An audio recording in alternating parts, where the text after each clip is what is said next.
So this week, we're talking with Dr. Robyne Hanley-Dafoe about the curse of the strong. What's the curse of the strong? Burnout. The people that we look around and we see as the top performers, the highest performers in every area, they're often the people most at risk for burnout. And Dr. Robyne, she's a behavioral psychologist. She's a published author. She wrote a book called Calm Within the Storm, another one called Stress Wisely. She is an expert on strategies around resilience and how we can grit through, but do it in a healthy way that's sustainable for the long term. And she works with high-performance athletes, companies around the world to solve problems all related to this idea of how do we avoid burnout and how do we get out of it if we're there. And so we'll walk through some strategies with Dr. Robyne today. I hope you find this helpful. If it's not for you, I hope you'll share it with someone that is also maybe in that season where they're at risk for burnout and they just need to see the light at the end of the tunnel and have some really simple strategies for working their way past the curse of the strong, burnout.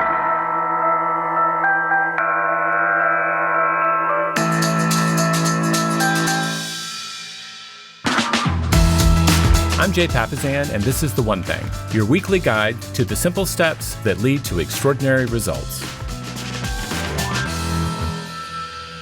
Dr. Robyne, welcome back to the show. Thanks for having me, Jay. It's always a pleasure.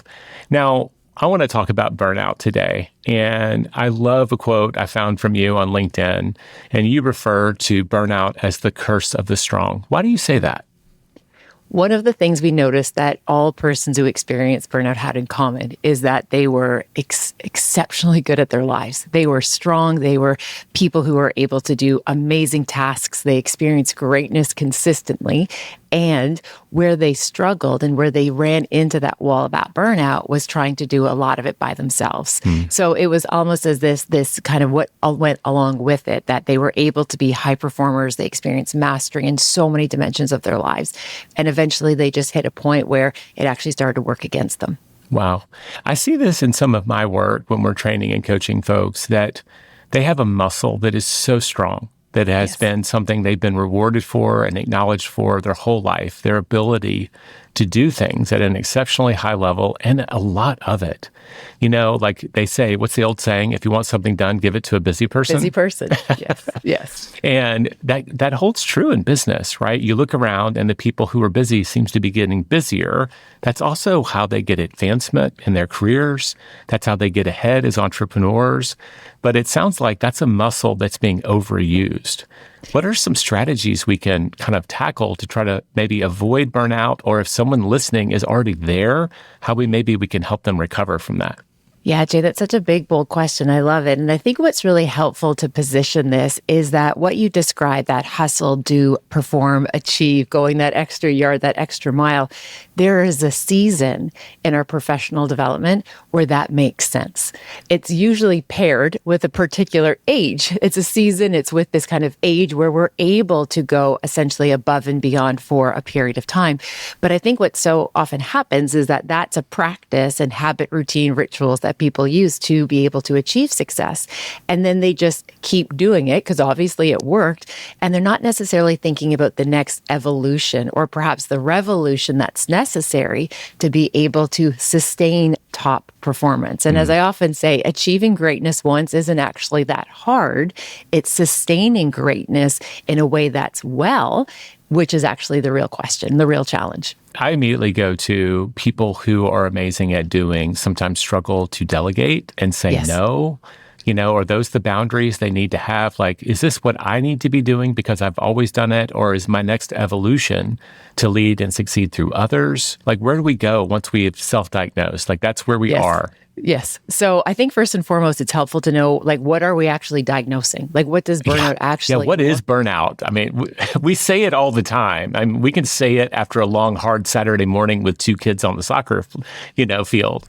Yeah. And so interesting, the World Health Organization identifies burnout, and this is where there's a wee bit of the complexity. They identify it as work-related experiences that bring upon three factors: cynicism, exhaustion, and decreased performance. So the World Health Organization says this is something that happens in a work setting, and we're going to see cynicism, we're going to see exhaustion, we're going to see this idea of lower effort in terms of our performance starts to decrease. The reality, though, is that burnout isn't within the confines of just our professional work or the paid work that we do. Thank you. I was thinking that. I mean, people don't get credit for everything else they're dealing with. They've got aging parents. They've got kids going to college. They've got all of life around them as well. Absolutely. And that's the big kind of where I think there's a wee bit of a tension, is that we talk about it in a particular way with a particular set of strategies. However, the focus is predominantly on the work. And one of the things that we found in our research, Shay, is that it's not always about the work. It's sometimes, as you described, it's that ecosystem around the work, the elderly relative, what we need to take to a medical appointment. And we all of a sudden aren't able to, perhaps. And that creates this tension. This creates this almost like a wee bit of this idea that I'm not living in my values. And it creates this disconnect for people. So we know it's a lot of the factors outside of the work as well. Now, when we think about looking at all of the pieces, all of the moving parts, the other variable is that it's something, when we think about burnout, Jay, it doesn't happen overnight. It's this slow, steady erosion where all of a sudden we get to this place and we wonder, how did we get here? Why does everything feel so hard? Everything feels urgent. We're almost like plagued with this scarcity mindset that we don't have enough resources. We don't have enough of this, and we don't even have enough sleep now. We don't have enough strategies, and it creates this spiral effect. So cynicism's the one that kind of stopped me. Like the other ones I recognized, but I guess once you said it, I was like, I can see that. You know, no one wants to be cynical. But does it show up with this just kind of, and I know you've got a new book coming up on hope, this idea that it just doesn't matter? Is that where it shows up? It's like, I'm working, it just doesn't matter anyway. Like, this is not going to amount to anything. I'm just doing it all and it won't matter. Is it, that's maybe aligning with values and our sense of hope for the future? Absolutely. So we do see it takes this kind of idea about like, what's the point? What's the point? And it's not going to work out anyway. Or when, for example, we're, popcorning new ideas around a boardroom table and that person says, we tried that 5 years ago and it didn't work then, so it will never work now. Like, they just get this really pessimistic view about the future. And we know they start to get this sense of despair, that this helplessness, which also ties into what we see in burnout, when we don't have the agency to think we can impact the future or be able to initiate and sustain change. And again, it's like that chip on your shoulder that gets extra heavy. So the idea of agency is really important. When we feel like we don't have control anymore, it really affects our morale. And I know a lot of our high performers, they really index on whether they feel like they have agency in the moment, right? When they don't feel like they have agency is when they're most likely to give up hope, in my experience. I remember a great story Morgan Housel told on his podcast about the young FDR. And when he was growing up, and that age, it's maybe the 1920s or something like that, you think about how regimented their life would have been. He had to go to his tutor and he had to do this and he had to do that. And one day he threw a bit of a tantrum and he just says, well, why can't I do what I want to do? And his mom was probably one of kind of an enlightened one for that age, kind of made a deal with him that for the next few days, he could just choose his own schedule. And the story as it goes, within a day or so of his newfound freedom, he started doing all the things he was doing before, but he did them happily because he got to choose to do them. And I'd never heard of this. You're a psychologist, but it's called reactance. Is that right? Yes, that's and right. It's this idea that when we lose agency, it has a real impact on us as human beings about how our attitude about our work, our attitude about our life. Can you unpack that a little bit for us, since you actually know what reactance means? Yeah, absolutely. Well, I love that story. And again, it's that notion of that locus of control, like what is within my control, what is outside of my control. And the reality is none of us really like to be told what to do, right? We all have that kind of inner teenager who's like, no, I don't like authority. I don't like people telling me what to do. And a lot of entrepreneurs, high performers go into this unknown frontier where we don't have the security, we don't have the predictability perhaps of that 9 to 5, because ultimately we want to be able to set our own schedule. We want that agency. We want to be able to have that flexibility. And what's quite interesting, and an example of that I can share with you, goes back all the way to an amazing writer years and years ago, Barbara Colarosa, introduced this idea about, as adults, we struggle with being able to make decisions, for example. It's one of those things, imagine you all get together and be like, where do you want to go for dinner? It's like, I don't know. Where do you want to go for dinner? I don't know. What do you feel like tonight, right? And we play this ping pong match of none of us want to make decisions, although we make very high risk decisions in our jobs, in our careers every single day. But some of these simple decisions, it feels overwhelming. And what Barbara Clarosa drove back to is this idea is when we were little, people made the simple choices for us. We didn't have agency. And her invitation when we're little is to have a parent who says, do you want to wear red pajamas or blue pajamas? The way we want to say, do you want, carrots or do you want peas? We have to learn that capacity to be able to make decisions. And when we then do it, we actually have a different relationship with that notion of being given information. We start to have that sense of ownership around being able to make decisions. And also we're choosing to exercise our free will. And as people, that's essentially one of those key components where we have to feel as though that we are choosing to engage in, even if the struggle is difficult, even if that struggle is uncomfortable, we are the ones that are choosing to walk that path. I love that. I mean, you just triggered 5 different memories for me. Our youngest child had a lot of skin sensitivity. If the socks didn't fit perfectly, it was a struggle. If the shirt was too tight in the collar, it was a struggle. And so I, as a working dad, I took the mornings. I would get both of our kids dressed, get their teeth brushed, get them breakfast, and I would take them to school because that was my chance to get more one-on-one time. My wife, the entrepreneur, had the liberty to pick them up and could get them on the way home. And if you're a parent, you know that a lot of the action happens on the way and from school. By the time you get to dinner and you ask your kids, what did you do today? Oh, nothing, right? You get that whole action. And I remember it would take me forever and I would lose my patience with Edward. And finally, my wife just said, while he's in bed, lay out 3 outfits and then just say, you get to choose. And if he chooses a combination, and that solved my mornings. Instead of looking at, if you add it up, maybe 7 pairs of pants, 7 shirts. Kids don't have a giant wardrobe, but exponentially, he saw all the options and would shut down. And if I chose for him, there's that agency thing. That was a non-starter. But the moment I gave him choice, it mattered so much. It's one of the things I've learned from Gary, and he learned this actually from a coach. He just learned that people would hire these high-dollar consultants, and they would come in and they would tell companies what to do. And they rarely implemented after spending hundreds of thousands of dollars on these consultancies. And the word we use, or the phrase we use, is authorship is ownership.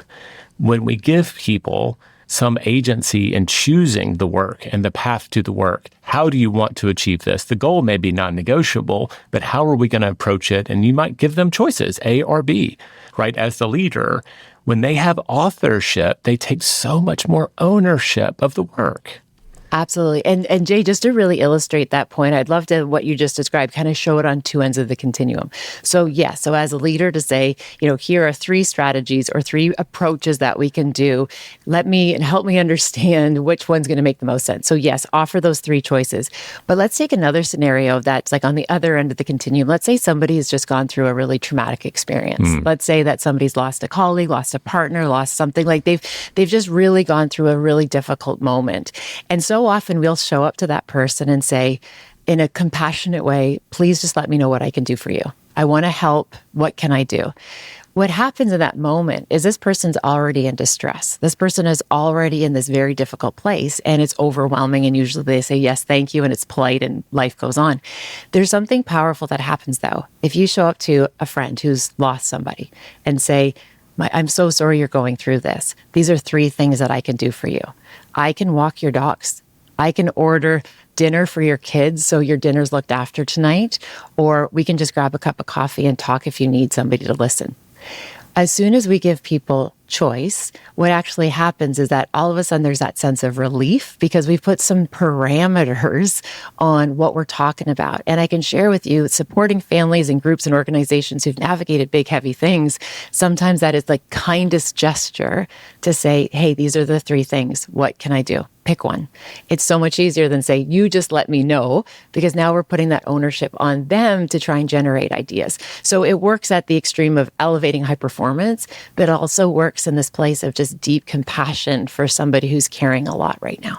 And the thing we always say, and I've said it 1,000 times, and I know this too, and I try to be better, is let me know if there's anything I can do. And we're replacing this kind of boundless offer, which actually makes them have to choose. And they have struggles, like they may struggle to ask for help. We may be diving into all of the other stuff that they deal with, and it just isn't effective. So I love that advice on both the extremes. So before we wrap this up and go to a quick break, if I am not in a position where I can grant agency, maybe I'm an entrepreneur, the business is hectic. It's a tough season. I'm also dealing maybe with parents or children and all of the other struggles that we deal with as modern people today.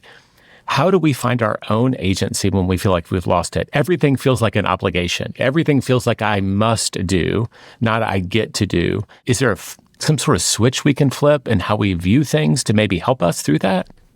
Yeah. So of course, there's always just that power of our language. So even though like I have to do this versus I get to do this. Yeah. I get to try and figure out a way to make all of these things work today. So even just the language of using I get to do this versus I have to do this, it flips a switch. The other kind of invitation I like to encourage people to think about is instead of saying you need to set 30 minutes for yourself every morning to get your little duckies in a row, right? And I don't care if they're in a row, they could be just at least swimming in the same body of water at this point, right? So there's not a lot of expectations. Let's just corral the chaos. Let's corral the chaos just a wee bit. And if I said, I need you to take 30 minutes in the morning just to get your ducks in a row, for most people, that will feel like another thing to do. How I like to phrase it, Jay, is to say, wouldn't it be nice if you had just 30 minutes to figure out what matters most today and make sure you can make it matter most? Mm-hmm. Wouldn't it be nice just to have just a few minutes in the morning to set some intention, get clarity, to be able to know what's your one thing today? And when you achieve that one thing, you know you're on the right track. Just that invitation changes the vibe. In my experience, it doesn't even take 30 minutes. I know. Right? It just takes a calm moment. I used to coach some folks that I worked with to just set an egg timer for 5 minutes. Mm-hmm. I said, you don't need more than that. If you do, you're overthinking it. But just look at all the stuff that's on your plate and just say, like, what's the one thing that really matters here? What's the one thing that I'll feel good at the end of the day if I made progress on, even if I don't finish it? That identifying the priority that's hidden among all the screaming stuff that happens in our daily life, and then just kind of starting there, or just giving yourself a little bit of time to make progress. But if nothing else, that 30 minutes that we got to just be by ourselves might be the thing, the lotion that we need to kind of ease the pain in that moment. Absolutely. All right. Well, let's take a quick break. And on the other side, we'll dive into some other strategies that we can kind of help ourselves through a period where we may be approaching burnout or help others.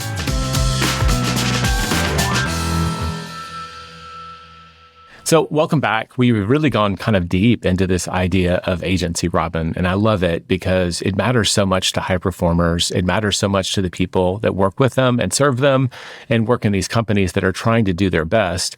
When we feel like we've got control, everything can be better. And sometimes it's just about the language we use or how we approach the work or how we prioritize the work by starting with something that we need for ourselves, fill our cup before we start filling others. What are some other things that we can be thinking about as we may be navigating or trying to avoid this thing called burnout?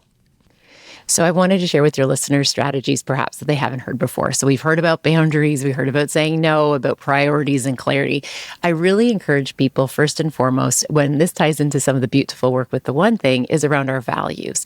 Because one of the pieces that we saw in our research, Jay, was this idea that it wasn't actually the work, it was time outside of our values that was eroding our sense of efficacy, agency, and confidence faster than anything else.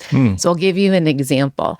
If I value being a present parent, like if I really, my identity is attached to me being a really hands-on, hearts-on, minds-on parent, and I have missed every basketball game because I had to meet with the client, or if I miss every football game, or I might be at Friday Night Lights, but I'm on my phone. Like if I'm doing those behaviors, that is what's going to tax me in a greater way than just the volume of work. So we have to ensure we are living our values. So again, and the really interesting thing I share with folks, if you're ever in that situation where you have to pick between work or your family, always pick your family. Yeah. Now, often when I share that, it is the work who has brought me in to work with their teams, right? So here I say, like, yes, you've brought me in here and I'm telling them to pick their family over their careers. And the byproduct, though, when folks have just a wee bit of agency to be able to show up for those games, to take that parent to the appointment or whatever it might be, the byproduct a high performer will turn in return for their employer is loyalty. When people have just that little bit of flexibility, they will be loyal. They will go to the extra mile. They will keep showing up because it's allowing them to live in alignment where they're able to be successful, productive, prosperous, as well as value aligned, which makes a huge difference. I love, love, love that answer. And it's so true. It rings true so much with everything that we do here at The One Thing.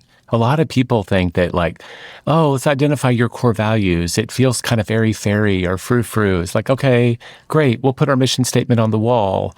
They don't understand how deep that current runs in our hearts and how important it is that we feel like we're operating in some alignment with the things that matter more.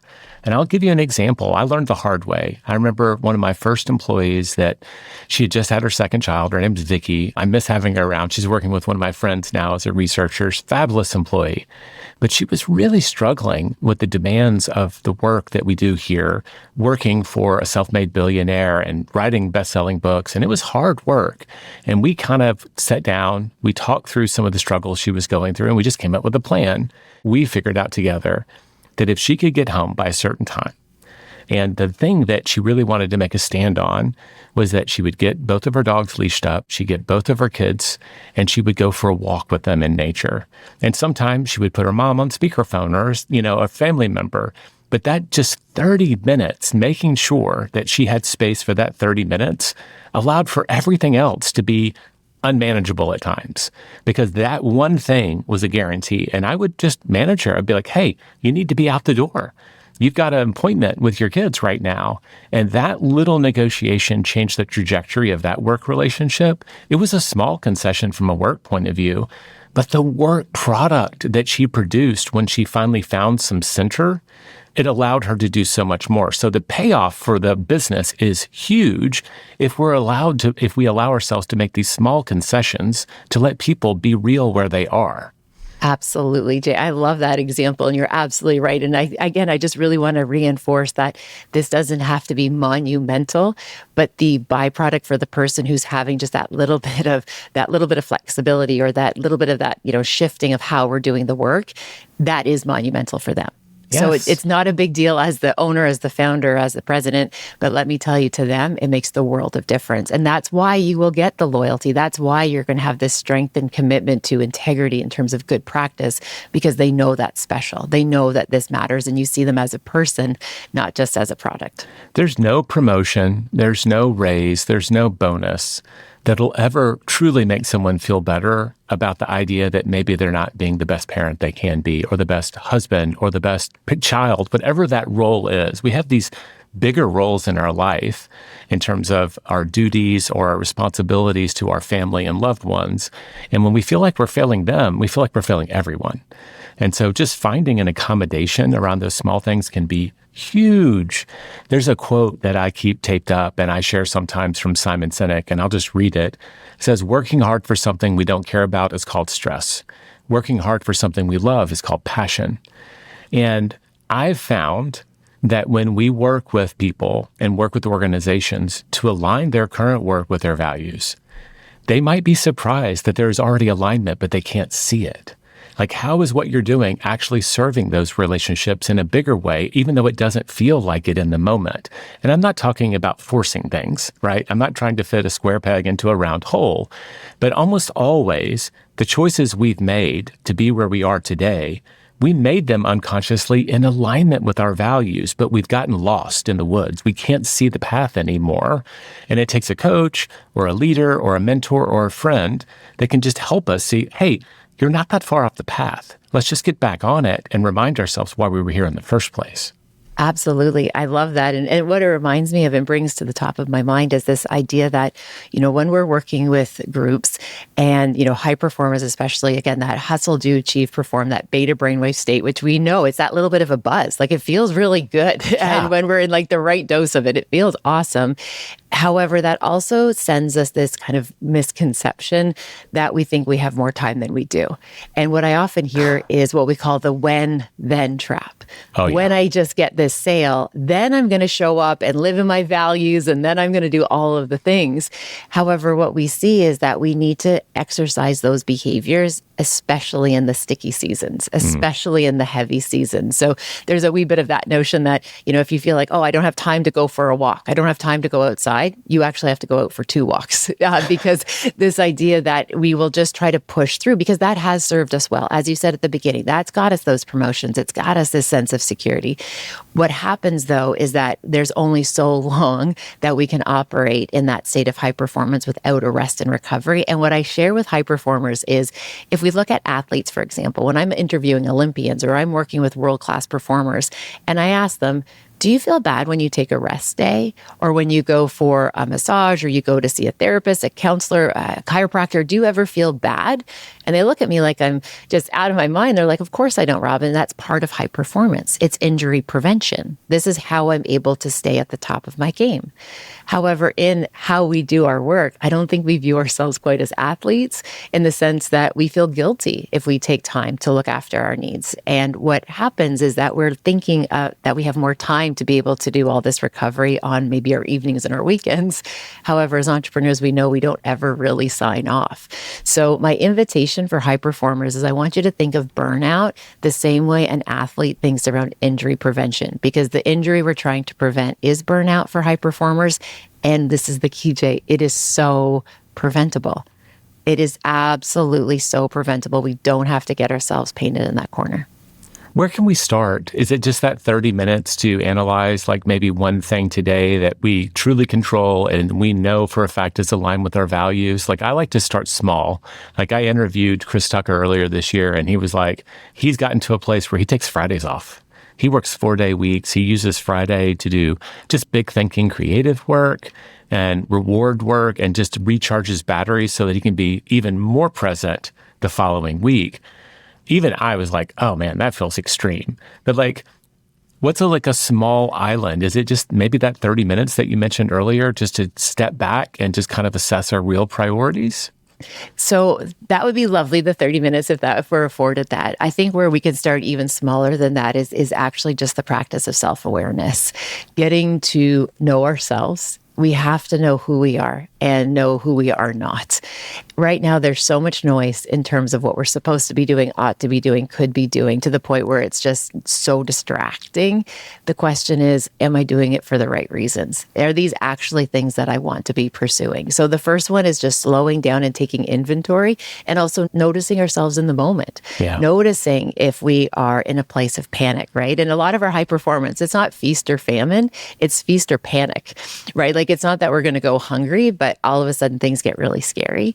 So just, again, noticing, wow, I notice I'm having some anxious thoughts. What's something that I can do in these 30 seconds to ground, to catch my breath, and choose wisely? So again, just catching ourselves. And the more we catch ourselves, the better we are going to be in a proactive way of addressing it. And I'll give you a really quick example. Just this week, I've had a very, very full week, and I happened to be pouring some cereal. It was like midday snack, realized I hadn't eaten enough calories, I'd undereaten, so I grabbed some cereal and I was about to pour it, and I'm pouring the jug of water on the cereal instead of the milk. And I love, at the same time, all 3 of my teenagers, they just kind of yelled different sounds. Like, nobody said, Mom, stop. It was literally like just these iterations of different sounds these people make. So obviously I stopped. Exactly. So I stopped, and I was like, whoa. And I was like, yeah, my bad. And I switched out the milk carton for the water carton, vice versa. Anyway, and I shared that story with somebody, and they said, wow, you must have felt like such an idiot. And I paused and I said, not at all. I met myself in that moment with just this big wave of compassion and thought, wow, I need to just slow down. I said, no, I didn't call myself an idiot. I didn't feel like I'd done something wrong. It was just this perfect data point that I was moving too quickly. And all I needed to do was find my feet. That's one of my strategies, just find my feet, notice where I'm standing, notice what's in front of me, what is mattering most in this moment, and just make the next right move. So again, how we meet ourselves, that self-awareness, I really think is a super skill of what will make a big difference for people. Give ourselves just a tiny bit of grace, right? Instead of beating ourselves up, to say, hey, that's a sign maybe I need to just take a beat, take a deep breath.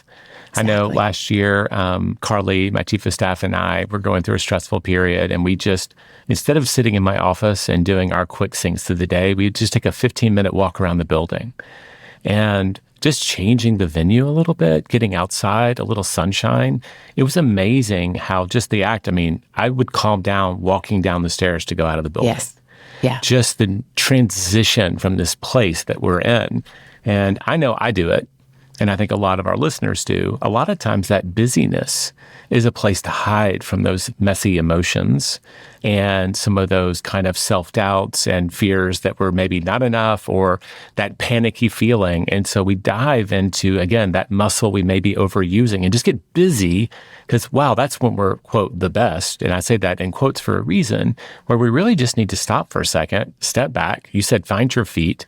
I immediately imagined you like standing barefoot in the grass for some reason, right? Get grounded quite literally and say, okay, taking a deep breath. I'm going to start over again. Absolutely. And just to unpack that experience you shared with Carly, there are so many things happening in science in that moment. And I would love just to take a second to unpack it. So first, we're doing a pattern interrupt, right? So we're interrupting sitting in the same space, in the same area. Also, something that happens, we have this cognitive overload, Jay, and it actually is associated. There's research that talks, it's about exposure to 90-degree angles. So even just take a moment wherever you are right now and notice. There's everything in my background is 90 degrees except for this microphone. Absolutely. So there is just an abundance of 90-degree angles. So think about it this way. For our brain to register our environment, that means it is going to be on repeat processing 90-degree angles, the screens, the squares, like our buildings, our offices, our windows, our doors, like our tables. It's just this abundance of 90 degrees. So imagine that's a neurological pathway. And the same little neuron is firing back and forth, back and forth, back and forth. Braided brain waves are fully at function. And as soon as you go outside, as soon as you step out that door, there is just all of these other types of shapes and angles.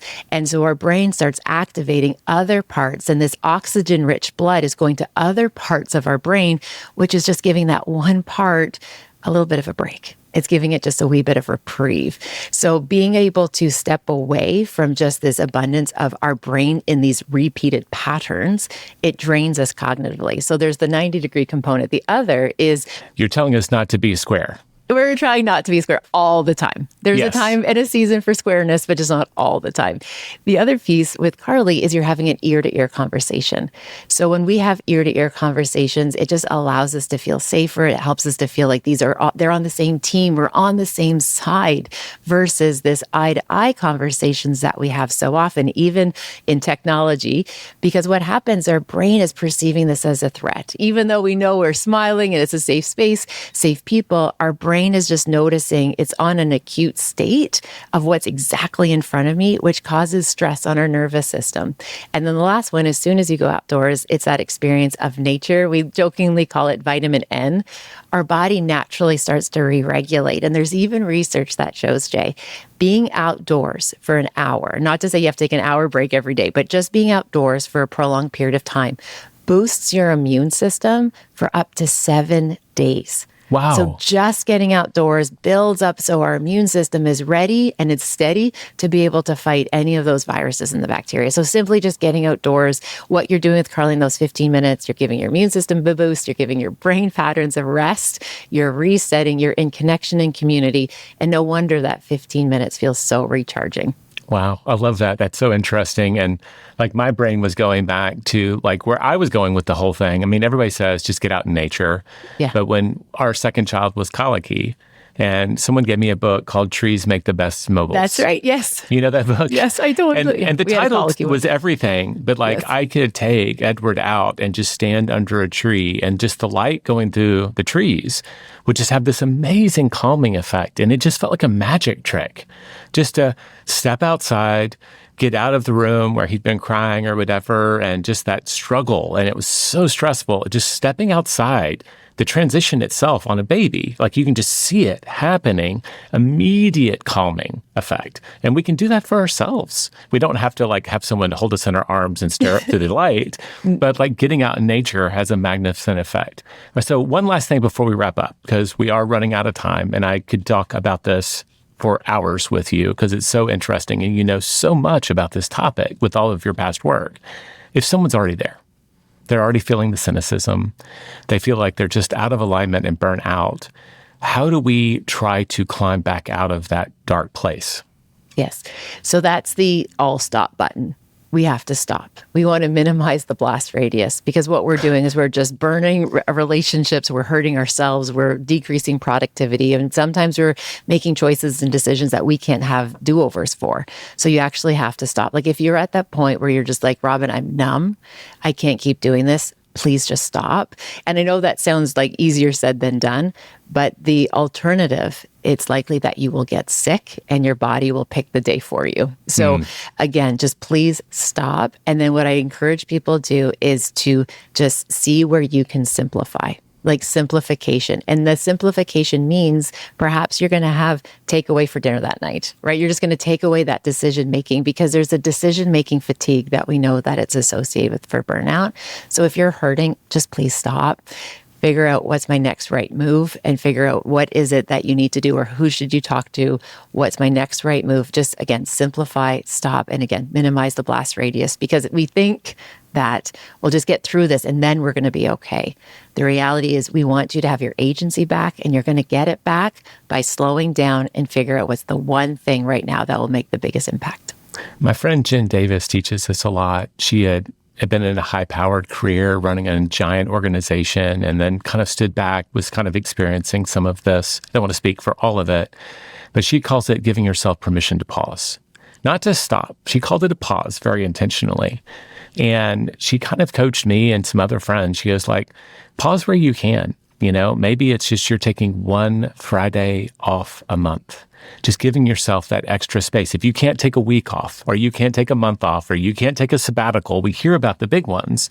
Can you give yourself permission to pause just for a moment in time and regather your energies so that you have more to offer, that you have more to give, and you're not just pouring from an empty cup? Because if you don't take those regularly scheduled breaks, you will get a breakdown. Life will stop you eventually, and it will not be by choice, and you won't be able to control how long you stop. So those pauses, intentional pauses, going back to your metaphor of the high-performance athletes, they know they have to get rest. They know they have to kind of stretch and do the body work so that they can perform at the highest levels. But for some reason, we don't equate our modern work. And being a high performer, an entrepreneur, is hard work. We need to take those pauses to restore our energy. I love that. I love that. I love that.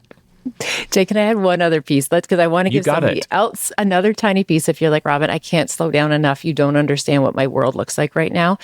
My gentle invitation for another strategy, so we can do an A or B to go in this kind of the energy of our conversation of giving people choices. Okay, so one, please pause if you can.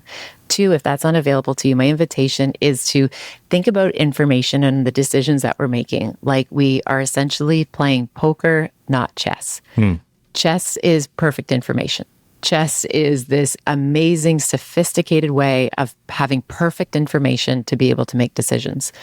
The majority of the time, Jay, we are literally playing poker. We don't know what the other variables are. We don't know what this is. There's so many variables outside of our control. And I think so often we get tangled up as high performers that we have to have perfect information when really we're working with good enough information to make a good guess. And giving ourselves permission that we're allowed to do a do-over. It doesn't mean it has to be perfect. And again, this isn't lowering the bar. It's recognizing that what we're trying to achieve in an outcome is actually in some ways contributing to the burnout because we put so much pressure on ourselves that we have to get this perfect. This is a big game of poker. We do the best with the hand we're dealt. Stop trying to play chess with poker cards. Every poker champion will tell you the best strategy for winning is knowing when to fold. So strategic quitting, stopping the things that are not serving you in this season, pausing them, if we want to use that language, you have to fold some of those hands. That's right. And know that that's maybe you lost the battle, but not the war, right? This is a bigger picture. You're not just trying to have a great year. You're trying to have a great career. And that is a bigger frame to look at. So maybe we have to step down from the PTA, council or whatever we're doing. You have to step back from that volunteer position, or maybe you have to hand some of those responsibilities to someone else, even though we really want to do them. But in this season, we do need to just kind of take a little break. We don't have perfect information, but I do find that when people make the first move, they maybe delay a commitment. Say, I can't do it now, but I could do it maybe after this period is over. Or, sorry, I can't do it now. They just kind of put a little stop sign out. They regain their agency through that simple act, no matter how small, that they are getting control back in their environment again, and that they can make decisions to move forward. Mm-hmm. Absolutely. All right. Well, we're at the end here. As I said, I could keep going forever because you're just a font of knowledge. Between your 2 books that you published and the one coming out, they all align around this. And you've dealt with so many high performers and helped them navigate similar challenges. What's a challenge we can give our listeners, a tiny challenge that they could implement this week? So my invitation is, first and foremost, look at your to-do list. Look at whatever is on your to-do list. Now, if you have more than 3 things on your to-do list, you're now writing fiction. So to get that out of the way. So I want you to look at your 3 things on your to-do list, so to speak. But my invitation is just take one thing off. Let's take one thing off the list that you can say, as Jay said, you might delegate it, you might delay it, but just give yourself permission to just let one thing go. Maybe it's that perfect holiday table that you think that you have to create for your family, or you think it's that one thing you think it's going to make a big difference, but it likely won't. What I want you to remember is just the feeling of just giving yourself permission to release something, let something go. It will serve you very well. Love that, Robyne. Thank you so much for sharing your wisdom and your knowledge with us today. And you do it all with such heart and compassion. It just makes it so much easier to receive coming from you. So thank you so much for your gifts and what you give to the world. Jay, thanks for having me. This podcast is for general informational purposes only. The views, thoughts, and opinions of the guest represent those of the guest and not Productive or Keller Williams Realty LLC and their affiliates, and should not be construed as financial, economic, legal, tax, or other advice. This podcast is provided without any warranty or guarantee of its accuracy, completeness, timeliness, or results from using the information.